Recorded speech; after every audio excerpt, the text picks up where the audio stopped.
and girls, it's time for Read Alouds with Mrs. Scott, and today I am bringing you one of my most favorite characters, one of my most favorite book series. So we are going to read the very first book in this series, and it is called Madeline by Ludwig Bemelmans. So I hope you enjoy this story as much as I do. Madeline, Story and Pictures by Ludwig Bemelmans. In an old house in Paris that was covered with vines lived 12 little girls in 2 straight lines. In 2 straight lines, they broke their bread, they brushed their teeth, and went to bed. They smiled at the good and frowned at the bad. And sometimes they were very sad. They left the house at 9:30 in 2 straight lines. In rain or shine. The smallest one was Madeline. She was not afraid of mice. She loved winter's snow and ice. To the tiger in the zoo, Madeline just said, pooh-pooh. And nobody knew just so well how to frighten Miss Clavel. In the middle of one night, Miss Clavel turned on her light and said, "Something is not right." Little Madeline sat in a bed and cried, her eyes were red. And soon after Dr. Cone came, he rushed out to the phone and dialed Danton 106. "Nurse," he said, "it is an appendix." Everyone had to cry. Not a single eye was dry.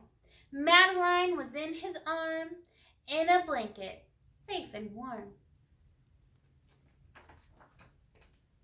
In a car with a red light, they drove out into the night.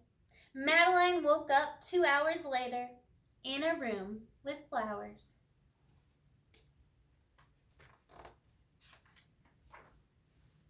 Madeline soon ate and drank. On her bed there was a crank, and a crack on the ceiling had the habit of sometimes looking like a rabbit.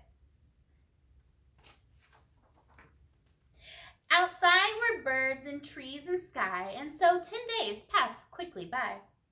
One nice morning, Miss Clavel said, "Isn't this a fine day to visit Madeline?" Visitors from 2 to 4 read a sign outside the door, tiptoeing with solemn face, with some flowers and a face. And they walked and said, "Ah," when they saw the toys and candy and dollhouse from Papa. But the biggest surprise by far, on her stomach was a scar. "Goodbye," they said, "we'll come again." And the little girls left in the rain. They went home and broke their bread, brushed their teeth, and went to bed.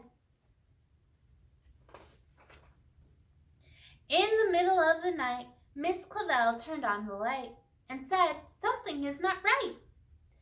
And afraid of a disaster, Miss Clavel ran fast and faster.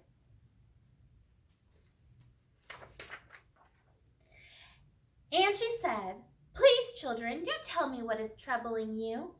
And all the little girls cried, "Boo-hoo! We want to have our appendix out too."